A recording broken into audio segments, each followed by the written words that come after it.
I will explain about the summary and the plot of the movie. Sherif Narco Integrity is a gripping Malaysian crime thriller that delves into intertwined worlds of narcotic and law enforcement's corruption. The film follows Nazri, a dedicated officer in the narcotics department, who is increasingly frustrated by the growing influence of Tony Ifrit's methamphetamine syndicate. Despite numerous raids, Tony's operation continued to expand, often slipping through legal loopholes. Nasri, delusioned by the inefficiency of the judicial system, decided to take matters into his own hands to bring down the drug lord. Parallel to this, the film introduced Sherif, an officer from the Integrity Department tasked by the Inspector General of Police (IGP) to investigate a series of mysterious murders known as the Meth Killer case. These killings target individuals linked to the meth trade, suggesting the possibility of a vigilante within the police force. As Sharif's investigation progresses, he is assigned to work with Nazri, despite initial tensions and suspicion between the two. Sharif Narco Integrity explored themes of justice, integrity, and the moral dilemmas faced by the law enforcement officer.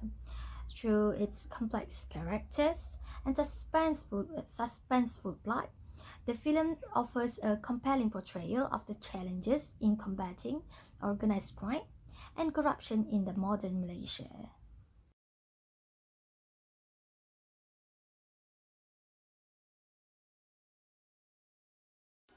Bismillahirrahmanirrahim. Assalamualaikum warahmatullahi wabarakatuh. My name is FAIZAH binti ROMZI. I will continue presentation for my group is about film movie Sherif 2024. So, in my part, I will be asking about theories of organizational behavior that we apply in this movie. So, the first one that I will analysis about the theory is about attribution theory.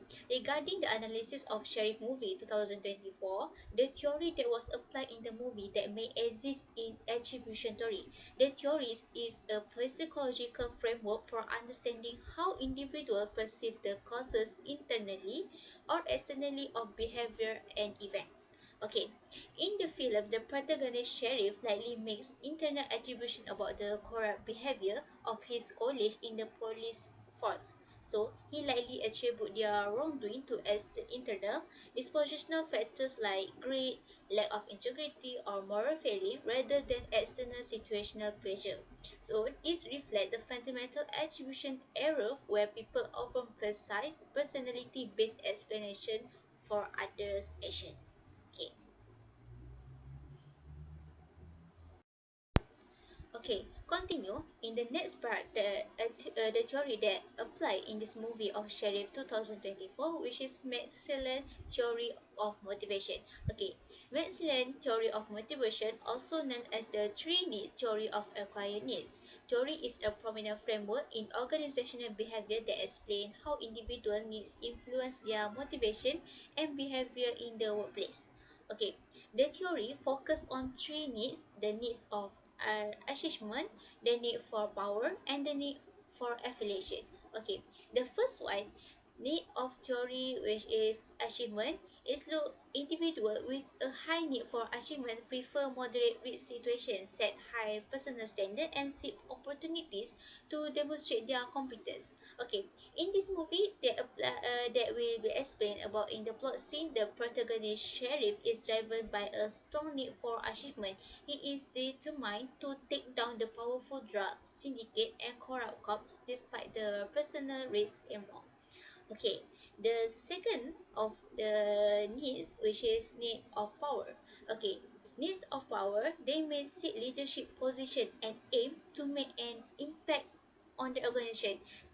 This one, that can be looked in the plot scene, which is the character of Tony Arif, the ruthless drug kingpin exhibit a high need for power. He seeks to maintain control over his criminal empire and influence the action of the police force.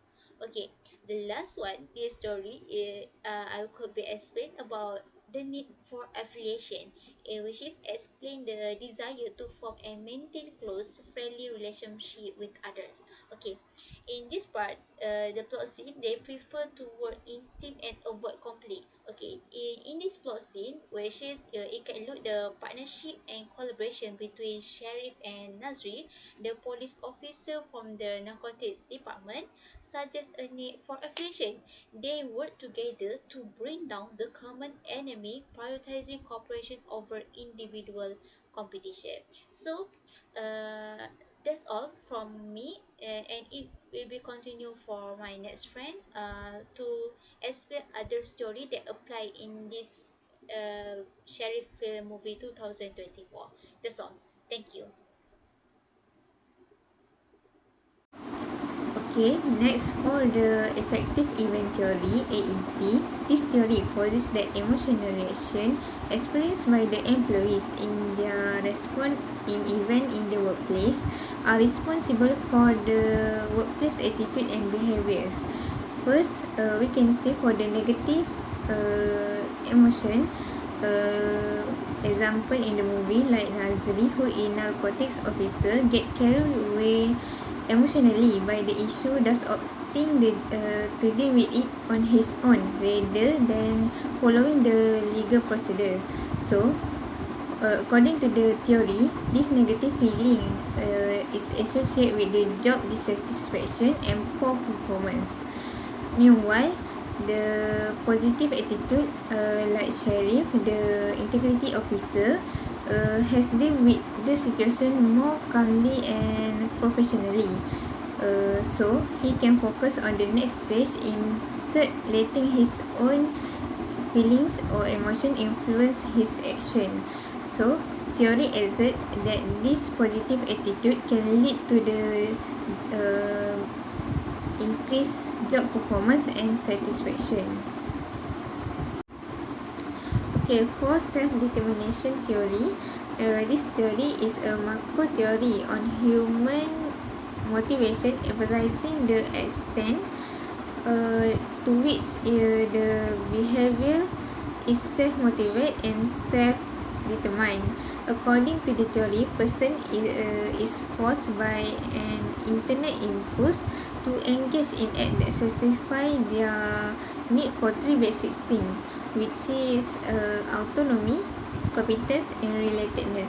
First, for autonomy, Nazri portrays a strong desire for independence as he grows impatient with the legal process and chooses to deal with it without assistance. It is his desire for autonomy as well as the ability to act in conformity with what he believes in. Meanwhile, Sherif is able to strike a balance between his need for freedom and the existing condition by observing the protocol and following the guidelines. Okay. Second, the competence.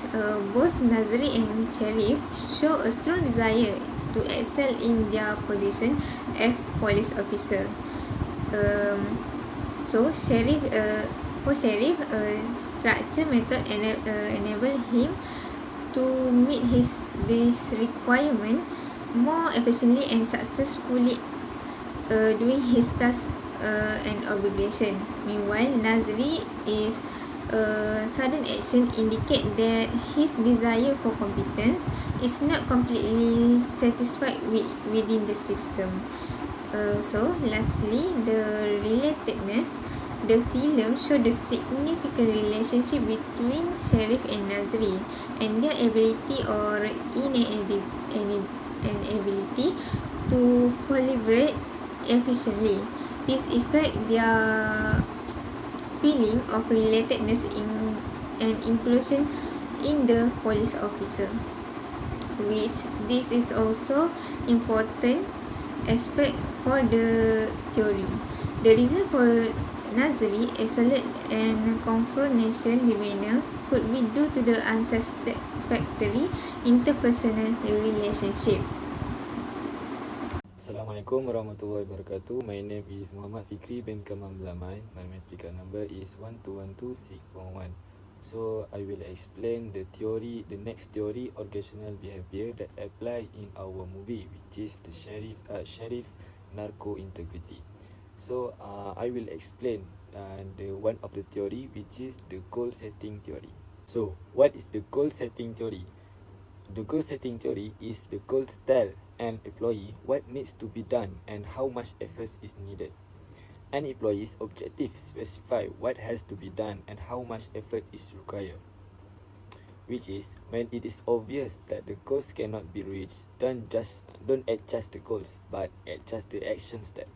The first point is specific goal increase the performance. In the movie Sherif Narco Integrity, there are a few scenes that related to goal setting theory, which is in the minute 3 until 6:40, we can see that Inspector Nazri killed his chief narcotic department, who is Tuan Malik. He expected Tuan Malik to be Tony's subordinated. After he killed Tuan Malik, he cleaned and wrapped the body in plastic and put the shabu type drugs on the body and placed it in a quiet place. Here we can see where Inspector Nazri is a max killer, where he kills the people who involved with Tony drugs syndicate in a professional way without any trace or clue. The goal of Inspector Nazri becoming the max killer is to find out the Tony's hiding place, so he can kill the Tony and bust the drug syndicate in Malaysia. Next, we move to the second point, which is when difficult goals are accepted, performance improves compared to the simple goals. In the scene of minute 44 minutes and 40 seconds until 46 minutes, it is shown that the sheriff is suspect Inspector Nazri as the max killer because he is the one of the people who is really trying to arrest and bring down the sheriff. But it is just a trick and tactic from the sheriff to suspect and track down who is the max killer in the PDRM narcotic department. Here we can see where the sheriff want to solve the case who is the max killer, which is more difficult because he doesn't have enough evidence compared to the scene at the beginning of 7 minute and 33 seconds until 11 minutes and 22 seconds, where the sheriff easily arrests the corrupt police by having all the evidence. But the sheriff performance and effort to catch the max killer increased by making various effort to get information and evidence of the who is the max killer is in the PDRM narcotic department. Next, we move to the last point, which is feedback leads to higher performance than does non-feedback. In the scene of minute 1 hour 17:44 seconds until 1 hour 24 minutes and 10 seconds, which is the sheriff was captured by Tony and taken to the Tony's headquarters.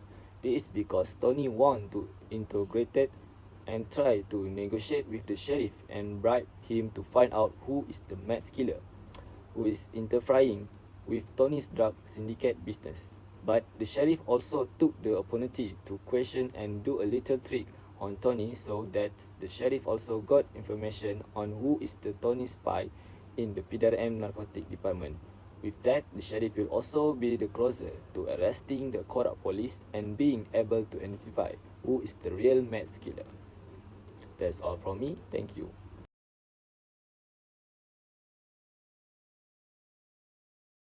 My name is MOHAMAD FIKRI bin JABIDI. My metric number is 1213511, and I will explain about 3 characters in movie Sherif. 3 characters in movie Sherif. Firstly is Sherif, played by ZULHALIM. The primary character, the sheriff, is an agent of the Department of Integrity who is renowned from his unshakable commitment to exposing wrongdoing inside the police department. It is said of him that he is the man great ideals, clever and smart. The portrayal of Sheriff ZULHALIM gives the character more range appeal by highlighting the ethical law enforcement officer personnel and professional challenges. He stood out in the movie because of his powerful on-screen persona and acting abilities. His goal is to root out dishonest police officers from other agencies in order to purge the force. Second character is Nazri, played by Shafiq Kyle. Audience were moved by his boldness and sincerity, particularly Nazri, a youthful and idealistic narcotics department officer who collaborated with the sheriff with Aaron Aziz's portrayal. The character has a new vibrant vitality Nasri's courage, determination to use wrong car to maintain justice, and devotion to combating the drug problem. The film emotional depth is heightened by Nasri and the sheriff's strong mentor-mentee connection and personal development. He is increasingly anxious to stop Tony Ifrit, rapidly expanding narcotics syndicate. Last character is Tony Ifrit, played by Aaron Aziz. Tony is the primary enemy, a vicious drug seller whose business the sheriff and Nasri are keen to investigate. Tony is portrayed by Shafiqal as a menacing and captivating antagonist who unforgettable. His reasons are announced by his rich past, which further enhance the intense level of the struggle. They constantly sense a danger in the movie because of Tony's brutality and cleverness. Assalamualaikum warahmatullahi wabarakatuh. My name is AIMAN HUMAIRA binti ZULHALIM, and I will present about the lesson that we can learn from Sherif Narco Integrity movie. We go to the first one is never trust anyone. I cannot say that you can't trust anyone because we have to have trust in somebody in terms of work or in terms of relationship and anything. But we cannot have 100% or in-depth trust to somebody because we could never know, we could never read the real intention behind it. Because in this movie, it is shown by Inspector Shah that she is giving her 100% trust to his brother, Inspector Nazri, that his brother will not do the crime that is going on in her department. Actually, her younger brother is a meth killer that did the most crime that happened in the department. Same goes to Sherif himself. He cannot read and he cannot see that Inspector Jane, his co-worker, is one of the rats of Tony Ifrit, the villain of this movie. Go on to the next one is and never justifies means. This is emphasizes by Inspector Nazri where he is a meth killer. He did crime due to achieving his objective, which is purifying the police name, which is taking good care of integrity of the police itself. So he killed all his clique and not giving a chance to those who is the rats of Tony Ifrit. And that is totally wrong. Even in Islam itself, you cannot achieve the objective by doing something wrong in it. Move on to the last one is be unflappable in any situation. This lesson is totally determined by Sherif himself. He will stay calm and remain focused in every situation that he faces, even though he is going through hardships, hard times, and also being tight under pressure. He will stay focused and do the best and calm at all situations in order to have a great output and have a wise decision. Assalamualaikum warahmatullahi wabarakatuh. My name is ERWAN bin MININ. My matrix number 1212568. And now I will tell about the conclusion. Malaysian mystery, action and thriller film Sherif Narco Integrity. The film chronicles the tale of the sheriff, an industry and prospective law enforcement officer affiliated with the Integrity Department. Nazri, a young police officer from the Narcotic Department, is teamed with him. The goal is stop to Tony, the mad killer and merciless drug traffic who is head of a syndicate. This syndicate has been implicated in the delivery of methamphetamine, resulting in several fatalities. Your own opinion on the film Sherif may influence the movie's ending. Not less, if Sherif is a movie about law and justice, then maybe the takeaway is the justice is not always clear-cut and is frequently complex. The moral conflicts, ethical conundrums, and compromise that frequently arise in the judicial system may be highlighted in this movie. The ending may also emphasize how crucial honestly and bravely to maintaining justice, even if doing so might occasionally be very difficult. It's always a good idea to go over the character, story, and general message of the movie in the order to choose which ending best fits your watching preference. For the recommendation, here are some recommendation about how to make the Sherif movie genre better. Pay close attention to the Sherif, the character development. He has a complicated past and compelling reason. This might deepen the audience connection to the character and make them more fascinating. Next, develop a storyline that is more intricate and has unexpected turns. This might hide the suspense and make the movie more appealing to viewer. Incorporate a compelling moral reason about justice, a moral rectitude, or selflessness into the narrative. This might give the movie a deeper significance and affect the viewer more strongly. Additionally, deeper psychology aspect may have a greater impact. Examine the psychology effect to being a sheriff, such as possible internal conflicts, more pressure, and mental strength. This can deepen the character nuance and heighten the interest in the narrative. By taking this recommendation into consideration, films about sheriff may become more appealing and high quality, giving viewer a more fulfilling and in-depth experience. Thank you from us.